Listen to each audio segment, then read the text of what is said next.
So friends, in the question number 3, there are some points given that Abdul starts his trip while going from one side to other side. While in the first part of his trip, his average speed is 20 kilometers per hour. Let us assume जैसे आप लोग भी ऐसा करते हैं, आप यहाँ से अपने दोस्त विराट अपने दोस्त के यहाँ गया या अब्दुल अपने दोस्त के यहाँ गया, वो जो सुबह गया, सुबह 9 बजे लड़स से बहुत हैवी ट्रैफिक था, तो उसको जो एवरेज स्पीड मिली वो 20 किलोमीटर्स पर आवर की मिली. But while coming back at 12 o'clock और 1 o'clock in the noon, the traffic was less, so he will speed fast.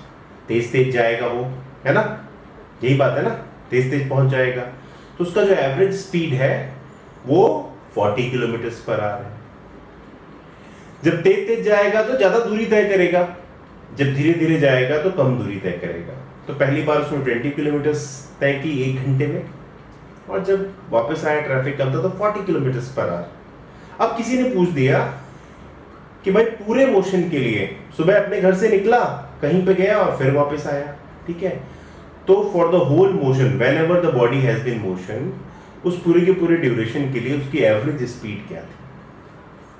ठीक है, जरा सा let us write, try to sketch out the question on the paper so that you have a better understanding of it. I will do that for sure. Let us say he had started from point A, he went till point B. Okay, so when A to B, his average speed was 20 kilometers per hour. Be vigilant about kilometer and hour. When the distance is in kilometer, the time has to be in hour, and when the distance is in meter, the time has to be in second.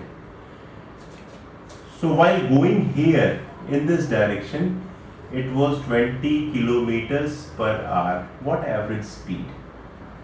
While coming B to A, his speed was increased because of less traffic, that is 40 kilometers per hour. ठीक है, जब इधर आ रहे थे साहब तो 40 kilometres per our. अब आपको एवरेज स्पीड निकालनी है फॉर द होल मोशन. ए से बी आपको निकालना है, ए से बी और फिर ए से गया बी और फिर वापस भी आया, फिर से ए पे आ गया. तो इस पूरे मोशन के लिए आपको क्या निकालना है, एवरेज स्पीड. ये है आपका प्रश्न. Whenever you are being asked these kind of questions, go to your basic definition. What was the basic definition of average speed? Average speed was nothing but total distance by total time. Okay sir, total distance by total time. ठीक है, displacement से confuse मत करना इस question में. Displacement पूछा भी नहीं है ना, एवरेज वेलोसिटी पूछी है, एवरेज स्पीड पूछी. अब दिक्कत कहाँ पे खड़ी हो गई, ना तो मेरे पास डिस्टेंस है और ना ही मेरे पास टाइम है. ना तो मेरे पास डिस्टेंस है, ना ही मेरे पास टाइम है. बहुत बड़ी समस्या आ गई. ठीक है भाई, है एवरेज आउट भी नहीं कर सकता क्योंकि मुझे मालूम ही नहीं कि टाइम सेम लगा या नहीं लगा या क्या गणित है, कुछ पता नहीं. चलो मान के चलते. मान लिया, let us assume that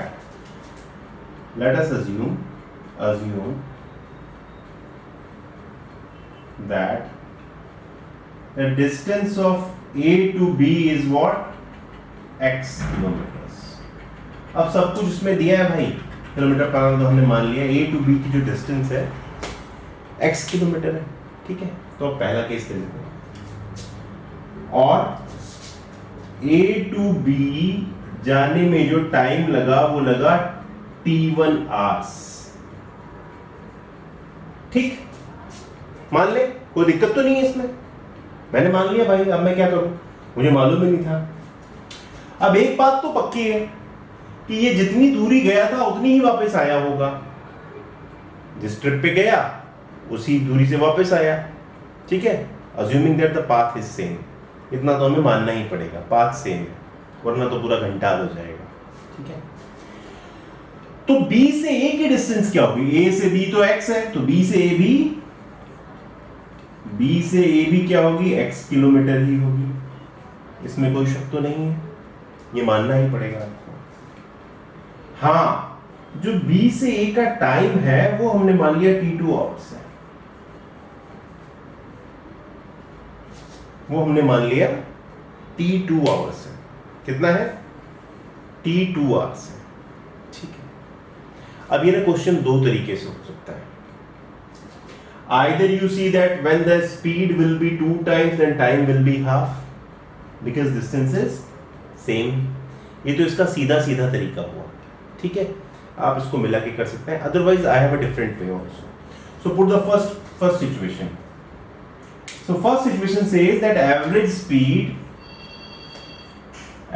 speed is 20 kilometers per hour. Okay, so 20 is what, total distance, that is x, divided by total time, what is t1, ठीक है। या हम यूं कह लें कि t1 is equal to x divided by 20, कोई दिक्कत तो नहीं। दूसरी सिचुएशन क्या कहती है हमें कि 40, एवरेज स्पीड क्या है 40, डिस्टेंस क्या है वही है, बट टाइम t2 है, तो t2 ये इधर आया x बाय 40 हो गया, ठीक भाई। अच्छा, t1 में और t2 में कोई रिलेशन दिख रहा है क्या, साफ साफ रिलेशन है सर।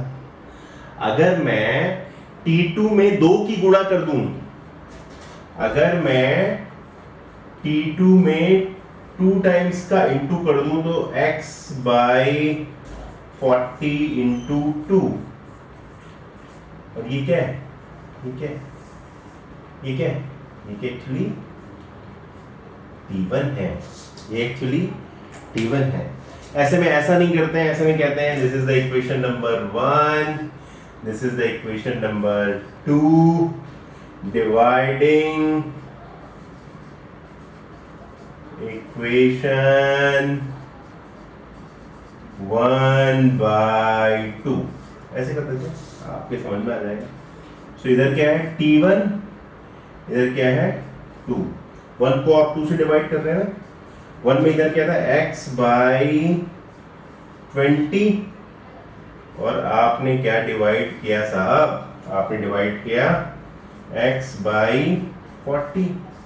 होता क्या है ऐसे में, x बाय 20 ये इनटू में होके ये ऊपर और ये नीचे, 40 डिवाइड बाय x, x से x गया, and this is what 2। So t1 is equal to 2 into t2। ये देखिए आपको कि साहब जो जाते समय जो टाइम लगा था, जाते समय जो टाइम लगा था वो 2 टाइम्स था आने वाले समय के, जो कि वैसे भी एविडेंट था, 2 टाइम्स वेलोसिटी थी। So you have got one relation between t1 and t2। Are you clear on this? ठीक है, we have got one relation between t1 and, इससे यहां तक आप नोट कर लेंगे, and then I will sketch it।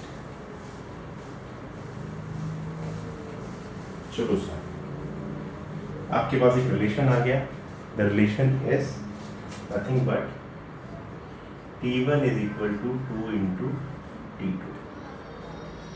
मैं क्या करता हूँ, इसमें लगा देता हूँ, हमें एवरेज स्पीड निकालनी है ना पूरे मोशन की। So average speed of the whole motion is what, total distance, यहां से चला, यहां गया और फिर यहां आ गया, ए से बी पे गया और फिर से बी से ए पे आ गया, तो टोटल डिस्टेंस, डिस्प्लेसमेंट की बात नहीं हो रही, डिस्टेंस, डिस्टेंस क्या है x गया और फिर से x आया, so total distance is what? x plus x divide by total time क्या है? जाते वक्त कितना टाइम लगा था? t1 और आते वक्त कितना टाइम लगा है? t2. So t1 plus t2. What is this? 2x divided by t1 plus t. So now we have a relation between t1 and t2. I can put t1 is equal to 2t2. 2x divided by 2t2 plus t2. So 2 by 3x by t2. और actually x by t2 क्या था? Distance divided by total time means average speed. यही तो था. लौटते में जो average speed थी, डिस्टेंस बाय लौटने का टाइम was 40. यही है ना? So we can put it here. So 2 by 3 into what? 40, and the answer will be 26.6 kilometre per hour. तो कुछ किलोमीटर पर आवर में दिया है, तो ये भी किलोमीटर पर आवर में आएगा. So this is how you will solve these kind of questions. Okay. Now for the next question. Question number 4 is quite easy. There is nothing to be bothered about it. मेरा बस यही मानना है कि आप यदि क्वेश्चंस को ध्यान से पढ़ेंगे तो there is no reason that you cannot do that questions. So it says that there is a motorboat which starts from the rest.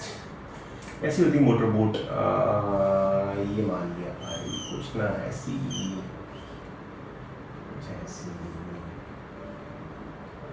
भगवान जाने, मतलब ऐसी ही मोटरबोट. ऐसे हमने बना दी, कुछ भी बना दी. आपको सवाल करने से मतलब question number 4. This is a motorboat.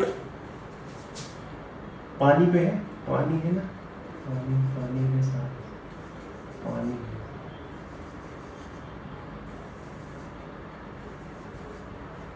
अब आपको क्वेश्चन में दीजिए कि starts from the rest. Rest पे पड़ी. अभी ऐसी जगह आपने जाके मोटरबोट में बैठे हो, आपने टिकट लिया 20 रुपए का और जाके मोटरबोट में बोट पे आप बैठ गए. ठीक है. Starts from the rest. Rest पे है, रेस्ट से मोशन की शुरुआत हो रही है, तो रेस्ट पे वेलोसिटी क्या होती है? 0. तो इनिशियल वेलोसिटी क्या है आपके साथ? 0 होती है. It says that boat is at rest. Boat is at rest means u is equal to 0. So u is equal to 0. Initial velocity आपकी 0. Then he says that it accelerates in a straight line at a constant rate of 3 meter per second for 8 seconds. अब क्या है, उसने start कर दी, motor start हुई तो आगे की तरफ बढ़ने लगी.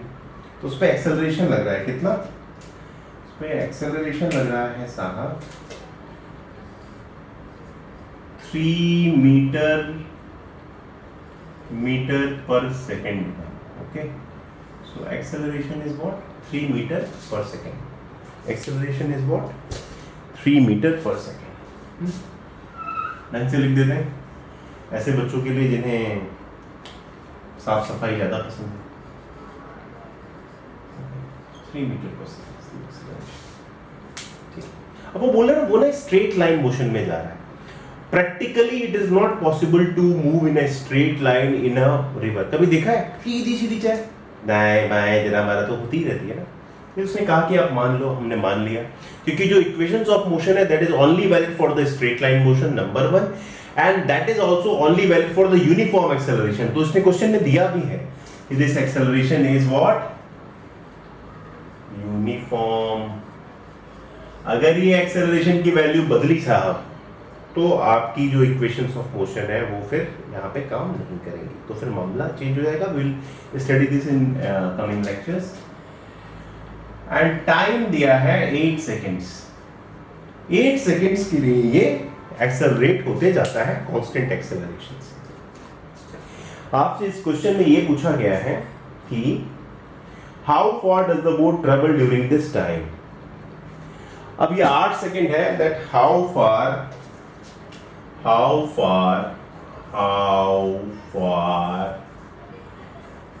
does the boat travels during